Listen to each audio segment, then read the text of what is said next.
Hello students, welcome back to Unblur Commerce. My name is Shekhar Mishra. हम लोगों ने company का लास्ट क्लास में मेरिट्स देख लिया था। कंपनी करने से हमें क्या क्या फ़ायदे मिलते हैं, क्या क्या अच्छी चीज़ें हैं, सब हम लोग देख लिए थे। आज हम लोग पढ़ेंगे limitations of company form of organisations.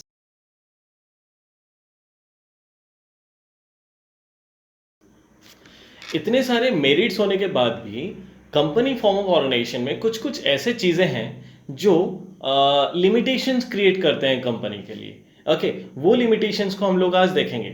चाहे कोई भी ऑर्गेनाइजेशन हो, हर चीज़ का कुछ मेरिट्स होते हैं, कुछ डीमेरिट्स होते हैं।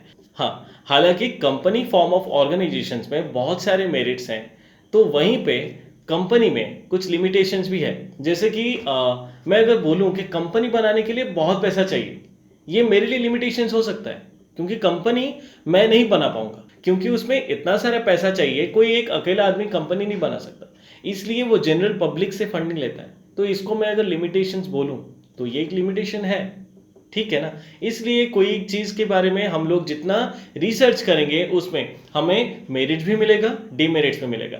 तो कंपनी फॉर्म ऑफ ऑर्गेनाइजेशन में क्या क्या लिमिटेशंस हैं हम लोग एक बार डिस्कस कर लेंगे। ओके, आपका पहला लिमिटेशन है difficulty in formation. Difficulty in formation एक लिमिटेशन है। आप लोग ज़रा सोचिए, सोल ट्रेडिंग हो या फिर पार्टनरशिप हो, उसे बनाने के लिए कितना पेपर वर्क चाहिए होता है? नील के बराबर है। अगर हम लोग कंपनी फॉर्म ऑफ ऑर्गेनाइजेशन के साथ उसको कंपेयर करें तो वो नील के बराबर है। सोल ट्रेडिंग में तो कुछ पेपर वर्क है ही नहीं। अगर रहता होगा तो बहुत बहुत ही थोड़ा ही कुछ पेपर वर्क रहता होगा, जिसे हम लोग काउंट में भी नहीं लेते हैं। पार्टनरशिप में अगर हम लोग उसे रजिस्ट्रेशन में लेते हैं तभी जाके कुछ पेपर वर्क आता है। लेकिन उस मुकाबले कंपनी फॉर्म ऑफ ऑर्गेनाइजेशन में नंबर ऑफ डॉक्यूमेंट्स रहता है जिसको हमें सेटिस्फाई करने की जरूरत होती है। Number of rules and regulations होते हैं। ओके, इसलिए कंपनी फॉर्म ऑफ ऑर्गेनाइजेशन को बनाने के लिए, इसलिए कंपनी को बनाने के लिए हमें ढेर सारा मेहनत करना पड़ता है, ढेर सारा पेपर वर्क करना पड़ता है। ज़रा सोचिए, जब मैं कंपनी शुरू करने के लिए जाऊंगा तो मुझे आरओसी में जाके रजिस्टर करना पड़ेगा, इनकॉर्पोरेशन करना पड़ेगा मेरी कंपनी को।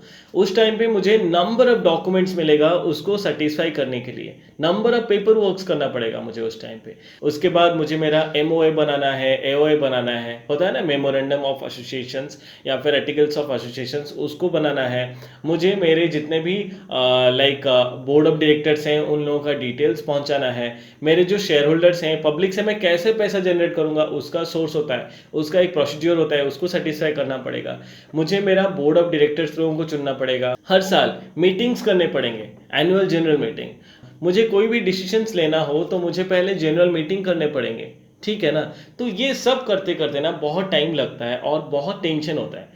यहाँ पे हमारा सेकेंड लिमिटेशन है लैक ऑफ सीक्रेसी। मैं इसके बारे में भी आप लोगों के साथ डिस्कस किया हूँ। हमारे सोल ट्रेडिंग या फिर पार्टनरशिप फॉर्म ऑफ ऑर्गेनाइजेशन हो, वहाँ पे सीक्रेसी अच्छे से मेंटेन होता है, क्योंकि बहुत कम लोग होते हैं वहाँ पे। सोल ट्रेडिंग में एक अकेला आदमी, पार्टनरशिप में गिने चुने कुछ लोग, तो वहाँ पे सीक्रेसी मेंटेन करना बहुत ईजी होता है। लेकिन आप लोग सोचिए, कंपनी में कितने सारे शेयर होल्डर्स होते हैं, कितने सारे बोर्ड ऑफ डायरेक्टर्स होते हैं, तो इन सब के बीच में हम लोग अपना सीक्रेट्स को मेंटेन नहीं कर सकते, बिजनेस सीक्रेट्स को मेंटेन नहीं कर सकते। कंपनी फॉर्म ऑफ ऑर्गेनाइजेशन में ऐसा भी होता है, हमारा जो फाइनेंशियल स्टेटमेंट होता है उसे हर साल हमें ऑडिट करना पड़ता है और पब्लिक को शो करना पड़ता है कि हमारा फाइनेंशियल पोजीशन ये है। तो सोचिए, ये सब के बावजूद हम अपने बिजनेस सीक्रेट्स को कैसे मेंटेन कर सकते हैं? हालांकि हम लोग अपना सीक्रेट्स मेंटेन करते हैं, लेकिन सोल ट्रेडिंग या फिर पार्टनरशिप में जैसे सब चीज़ को हम लोग ऐसे सीक्रेट बना के मेंटेन कर सकते हैं, वैसे कंपनी फॉर्म ऑफ ऑर्गेनाइजेशन में हम लोग नहीं कर सकते। ओके, थर्ड लिमिटेशन है डिले इन डिसीजन मेकिंग।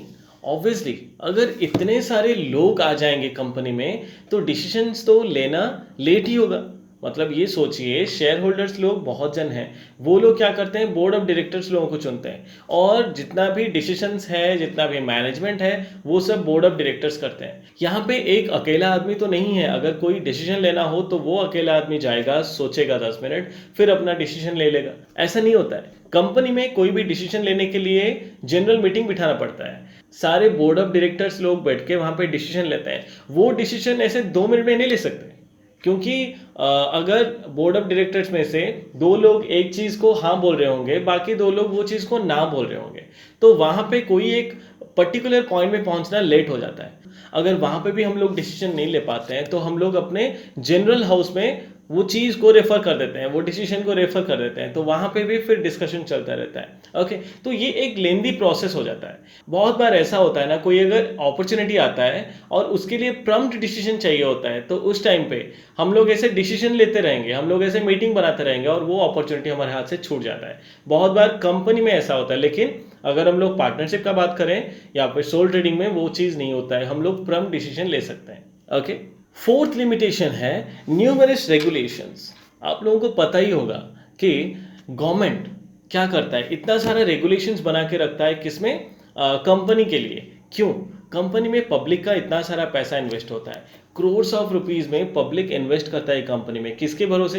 क्योंकि कंपनी अगर बनाए तो वो गवर्नमेंट के अप्रूवल से बना होगा, उसमें इतना सारा डॉक्यूमेंटेशन है, तो कंपनी फ्रॉड नहीं कर सकता हमारे साथ। अगर कंपनी अच्छा खासा टर्नओवर कर रहा है तो उसको गवर्नमेंट ऑडिट करता होगा, ठीक है ना? तो कंपनी अगर ऑडिट हो रहा है तो कंपनी में जो भी फाइनेंशियल स्टेटमेंट हमें दिखा रहे हैं वो एकदम ट्रू एंड फेयर होगा। ओके, तो उस पर हम लोग भरोसा करके पैसा इन्वेस्ट करते हैं। तो सोचिए, पब्लिक अगर गवर्नमेंट पे भरोसा करके इतना सारा पैसा कोई एक कंपनी में लगा रहा है तो गवर्नमेंट के ऊपर कितना प्रेशर होगा कि उनका पैसा हिफाजत से रहे। ओके, इसीलिए बहुत सारा रूल्स एंड रेगुलेशंस बना देता है वो कंपनी के लिए। अगर कंपनी वो सब रूल्स रेगुलेशंस को नहीं मानता है, वो सब नॉर्म्स को नहीं मानता है, तो उसके लिए बहुत ही लंबा चौड़ा फाइन लग जाता है। इसलिए कंपनी को वो सब रूल्स एंड रेगुलेशंस को मानना पड़ता है, अगर नहीं माने तो फाइन देना पड़ता है। तो ये एक लिमिटेशन है कंपनी फॉर्म ऑफ ऑर्गेनाइजेशन में। ओके, फिफ्थ लिमिटेशन है इम्पर्सनल वर्क एनवायरनमेंट। कंपनी इतना बड़ा है कि वो अपने कस्टमर, अपने जो क्लाइंट्स हैं, जो भी कंज्यूमर्स हैं, उनके साथ वो डायरेक्टली कांटेक्ट नहीं कर सकता, होगा ही नहीं। हम लोग देखे हैं सोल ट्रेडिंग में पर्सनल टच रहता था अपने कस्टमर लोगों से, पार्टनरशिप में वो थोड़ा कम हो गया और कंपनी में एकदम नील है। आप खुद सोचिए, रतन टाटा मुझे नहीं जानता कि मैं उसका कोई भी सामान यूज कर रहा हूँ। हम लोग टाटा टी हर दिन सुबह चाय पीते हैं, टाटा टी। हम लोग नमक यूज करते हैं टाटा का, लेकिन रतन टाटा मुझे नहीं जानता। हम लोग रिलायंस जियो यूज करते हैं, लेकिन अंबानी ग्रुप ऑफ इंडस्ट्री मुझे नहीं जानते, ठीक है ना? तो वो पर्सनल टच नहीं रहता है। तो इसलिए यहाँ पे ये बोला गया है कि कुछ भी पर्सनल रिलेशन नहीं बना पाते हैं कंपनी अपने कस्टमर लोगों के साथ। तो ये एक लिमिटेशन है करके बोला गया है, लेकिन प्रैक्टिकली देखा जाए तो ये पॉसिबल ही नहीं है, और वही चीज़ यहाँ पे लिखा हुआ है। ओके, हमारा सिक्स्थ लिमिटेशन है ओलिगार्किक मैनेजमेंट। ओलिगार्किक मैनेजमेंट मतलब क्या है? बहुत सारे ग्रुप ऑफ पीपल को अगर कुछ कुछ मुट्ठी भर लोग अगर रूल करने लगे तो उसको बोला जाता है ओलिगार्किक मैनेजमेंट। मतलब सोचिए, यहाँ पे share holders, number of share holders हैं, लेकिन इतने सारे होने के बावजूद भी उन लोगों का मैनेजमेंट में कोई हाथ नहीं है। मैनेजमेंट के लिए वो लोग बोर्ड ऑफ डायरेक्टर्स को चुने हैं, और वो कुछ चुने हुए बोर्ड ऑफ डायरेक्टर्स क्या करते हैं? सारा मैनेजमेंट का पार्ट देखते हैं। तो सोचिए, ये एक लिमिटेशन हो सकता है। अगर वो मैनेजमेंट टीम चाहे तो कंपनी में फेक न्यूज़ भी हमें दिखा सकते हैं, ठीक है ना? कुछ भी गड़बड़ किए और ऑडिटर आया, ऐसा जनरली नहीं होता है, लेकिन अगर ऑडिटर आता है ऑडिट करने के लिए, उसे भी पैसा वैसा देके उसका मुंह बंद कर दिए और फेक रिपोर्ट हमें दिखाए, फेक रिपोर्ट गवर्नमेंट को दिखाए, तो क्या होगा? वहाँ पे प्रॉब्लम हो जाएगा ना। हमारे रियल लाइफ में हम लोग ऐसा कंपनी देख चुके हैं जो लोगों को ऐसे ठगा था, गवर्नमेंट को फेक रिपोर्ट दिया था, लोगों को फेक फिनेंशियल स्टेटमेंट शो किया था, ऑडिटर लोगों को पैसा देके खरीद लिया था। तो वो कौन सा कंपनी था, वो आप लोगों के लिए होमवर्क है। आप लोग गूगल से चेक कीजिएगा या फिर किसी से पूछिएगा, कुछ भी होता है मुझे कमेंट बॉक्स में बताना। ओके, इंतज़ार रहेगा आप लोगों के कमेंट के लिए। तो हमारा ये वाला topic limitation of company form of organisation यहाँ पे ख़त्म होता है। हम लोग अपने नेक्स्ट टॉपिक के साथ नेक्स्ट वीडियो में मिलेंगे।